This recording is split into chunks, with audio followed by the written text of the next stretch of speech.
oil paint, you cannot rush palette. You have to do it. Most of my painting is at least 5 to 6 coat, sometimes 10 coat. I just keep painting. And every coat you do, you have to remember what you did the last time, the color, how you mix them. You remember. You could at your third coat, the painting looked really good, but it's not as thick enough the way I want it. Then the fourth coat, I have to remember what that color that I mixed. So they shoot the same. Sometimes, once in a while, I mess it up and I ruin a beautiful painting. It happened, yeah. So people saw my work at second and third coat. They said, "Oh, what's wrong with it? It's finished." But I said, "It's not finished." I brought some just to show people that, where's that? The horse behind you there, I'm still working on it. You see the one on easel? On easel. Yeah, I brought so people can see. It looks finished, isn't it? But I still just kept going until it's really thick. Then I'd be happy. I put it out. I work at home, my studio in the basement and my upstairs. When I was building, I bought this small house. I live in Arlington, Virginia. I'm like 15 minutes from DC. I bought this old house and I ripped it apart. I built myself a big home. I didn't know I'm gonna do this for a living when I was building. But now it serves my purpose really well because I have a place upstairs I can show all my work. And it's a 3 floor. I live on the 3rd floor, and the middle floor is a gallery, and my work in the basement. So a lot of people in DC that they know me, they all can stop by, call me to stop by, see my work. I'm there all the time, so it helped. And palette I take a long time, but if you can't get it, you get it really much better than do it with brush. This one we have the original back there, yeah. And yeah, you can see the difference on the palette, stuff like that.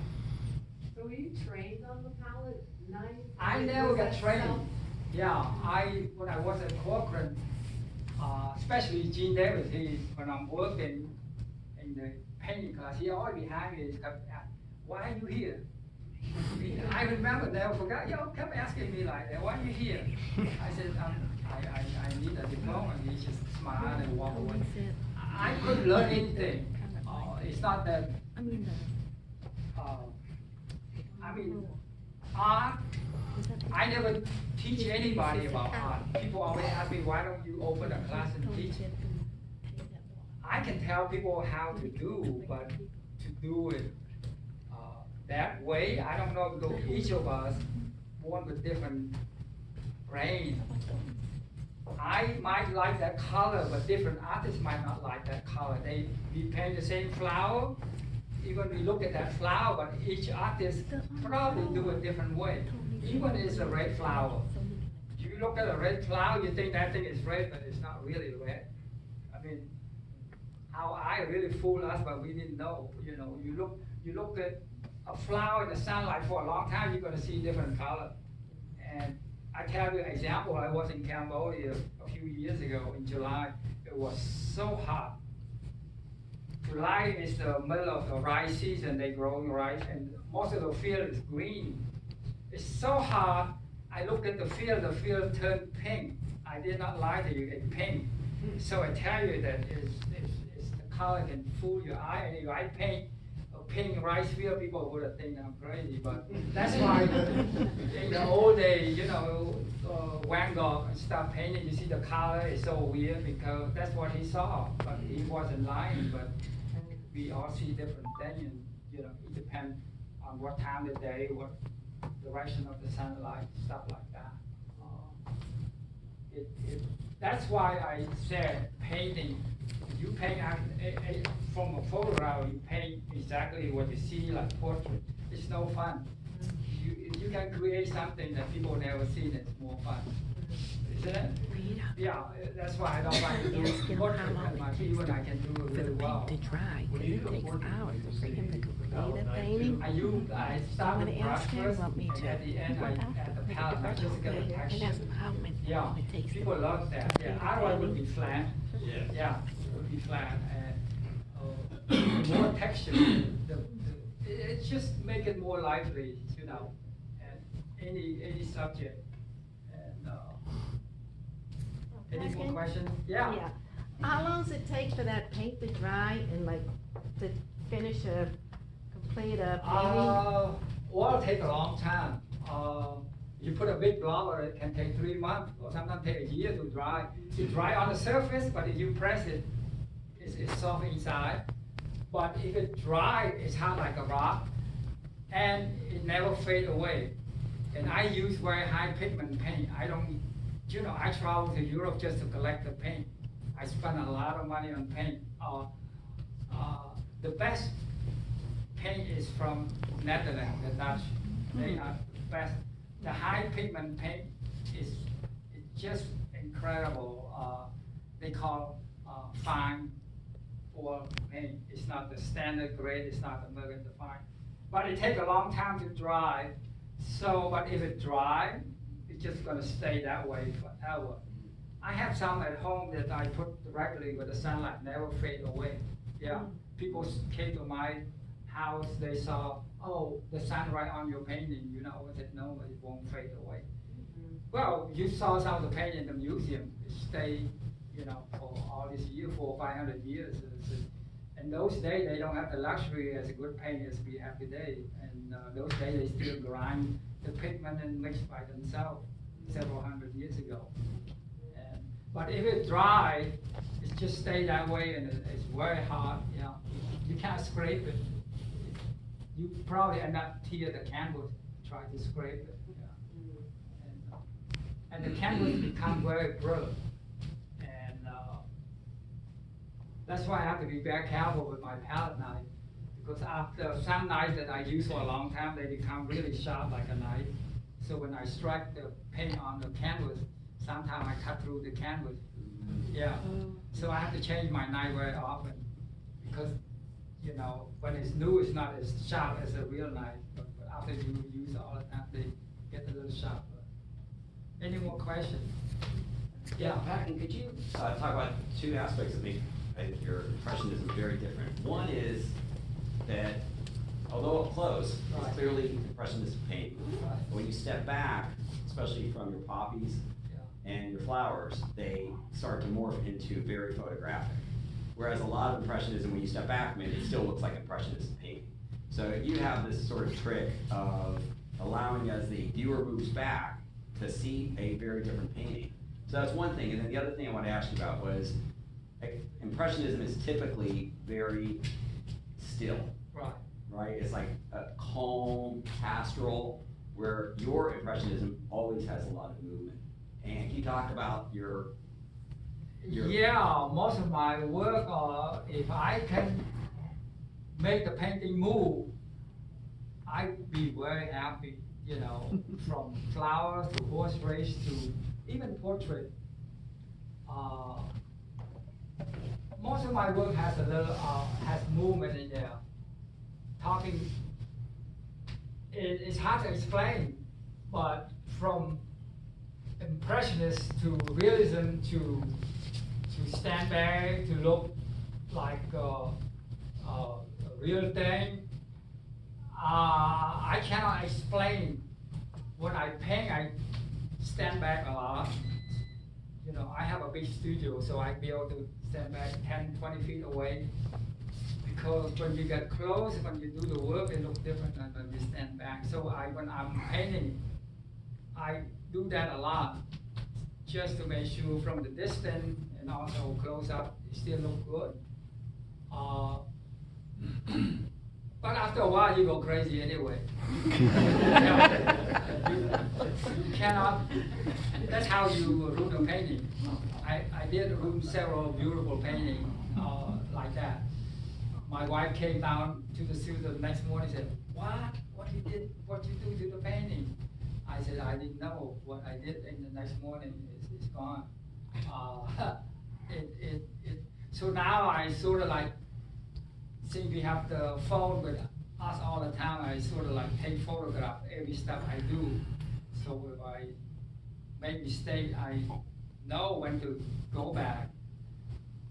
Sometimes you don't even know what you did is not good. The trick is not to be in the studio for so long. Yeah, after you be there for over 10 hours, you're really crazy. You don't produce anything but just ruining stuff. But part of my brain is just don't want me to get up and go away. You just say, oh, a little bit more, and then you ruin it, and that's how it is. So I might not answer all your questions, but I would just close up and back out, and a lot. I do that a lot, at least 10 feet away so I can see. Well, it seems to be working out pretty well. Yeah, thank you. And anybody else? Well, it looks like we have a full house today. Do you want to talk about your palette here? Oh. To explain a little bit more about how when you're mixing colors, your palette knife. This is Bring it over here, show people how. I brought a palette. You know what the palette knife, right? Yeah. They come with all sort of shapes. I use 3 stretch canvas like this as my palette. So this become a beautiful painting one day. Yeah. I have a lot like this, and always sit around all over my studio. So this one become a beautiful painting. Why? Because I see something in there that a lot of people didn't see. So if I see it, no matter what I'm doing, I put everything, jump in and do that painting right away. And this type of work, this already create a texture for me already. You see, this been a palette for several months or several years already. Sometimes I scrape it and just use it as a palette again, but when I get to one point, you can't use it anymore. So if you look at this, could be a beautiful painting there, but I haven't seen yet this one, so that's why I see a palette. But some of my beautiful painting came from a palette like this. And I told Tony before, I 3 or 4 times people came down to my studio want to buy a palette. They love it. They frame it. They invite me to their house, look at it. I said, oh yeah, it's so beautiful. So that's the story of a palette.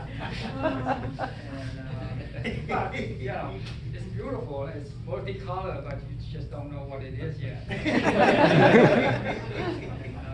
Someday. Yeah. It's a lot of story about art, and it's gonna go around with us and a lot of human race still on this earth, I guess. Art never ended. We all need art. I think without art, probably really boring life. I mean, to me, every day I eat and dream just about this. What is my next move for create something that people never seen? That's the hard part. That people never see. I mean, new color, new texture, new shape. That's what I'm still looking every day. And painting is not difficult, but to find the right subject is very difficult.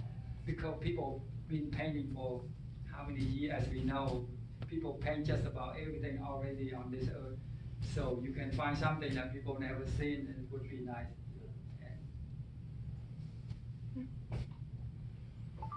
Pakan, do you have more than one painting started on an easel at one time? Yeah, I normally at least 3 to 5.